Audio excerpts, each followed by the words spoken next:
everywhere. And they blew up ships all around us a half a dozen times. And it could have been your ship. It could have been, oh yeah. They blew up one in the convoy in the row we was in, and it just dissipated, and all that oil and stuff came back down on our ship. It took us 2 weeks to clean that ship up. Because it just sprayed up It in just the air. sprayed up like that, and we must have gone. It must have sunk instantly because we was kept right on that road. You couldn't turn off. It was in a convoy. It was about probably 150 ships in that convoy. So the ship probably just went to the bottom of the ocean. Just probably blew it when it hit the torpedo hit it. Probably blew a hole in it, and it just sunk right down. But the oil from it sprayed. But the on oil the was sprayed up when it blew up, and as we went through it, it all just rained down on the Oh, thing. what a cleanup.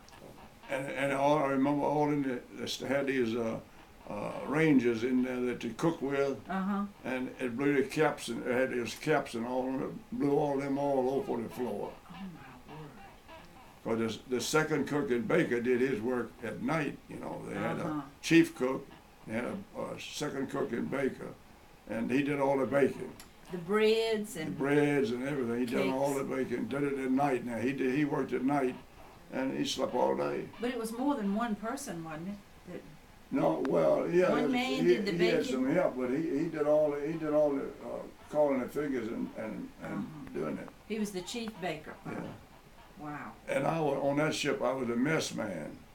And what job was that? That was serving the tables and cleaning up the tables, and I remember you go in there and get those coffee cups where they left in that night on the watch, and the damn coffee cup and the spoon would turn black sitting in that coffee. Is it because of the type of coffee? Because it was strong coffee. Strong coffee.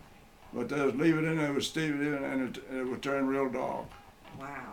Wonder what it did to their tummies. Huh? Wonder what it did to their tummies. Well, it probably gave them a lot of trouble. And I never will forget one night, we had a chief cook on there with a colored man. And you know how the colored people were at that time? They come down and the rear end set out like this. It looked like a little trunk on the back. Well, the boatswain's mate, the head of the deck crew, he got the damn axe off of the wall and was after him that night. And he had to get off his ship. How did he get off his ship? Well, we was tied up at the pier. Oh, so he couldn't. And he had to get the hell off there, because he would have killed that. He would have killed that cook. Oh my goodness. But he was real kind of chubby fellow, you know, and that little tail right there coming out and looked like a shelf on it. Wonder if he came back to the ship. Oh yeah. After the man got straightened out, he was all right, but he was all drunked up, you know. And yeah. Oh my goodness. And we used to go when it was in the west coast of Africa. We'd go down to the, wouldn't go down, but they would bring a stalk of bananas, a whole stalk, bring them up there and sell them for 50 cents a stalk. Hang them on the foot of your bed. 50 cents a stalk? Yeah, 50 cents a stalk, a whole damn stalk of bananas. Wow, were they green? And I never will forget, I went down there one day, and a couple of those black folks were fishing out there. And they caught a barracuda, well, it must have been 4 foot long, and he had a damn rock trying to kill him. And he was beating him on the damn head on it. So a lot of rock break that. Yeah. And he had him there and was beating him on the head with that rock trying to kill him.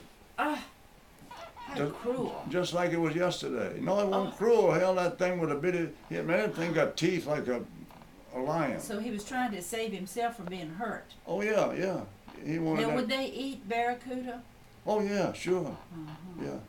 They eat any kind of fish that gets, and they didn't have any rod and reel or anything. They just had a line, and they'd line up, you know, put the line on the hand, and then throw it out like that on the. And he caught a big one. And he caught a good big one. He must have been 4 feet long anyway.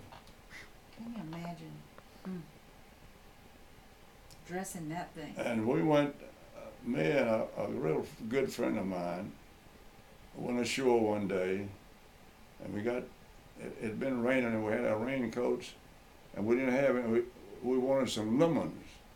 So we didn't have anything, and they didn't have the bag to put them in, so we tied something around a sleeve of of the raincoat and filled it full of lemons. Filled your sleeve full of lemons. Filled his sleeve full of lemons and That is brilliant. went back to the ship, and we had plenty of damn lemons.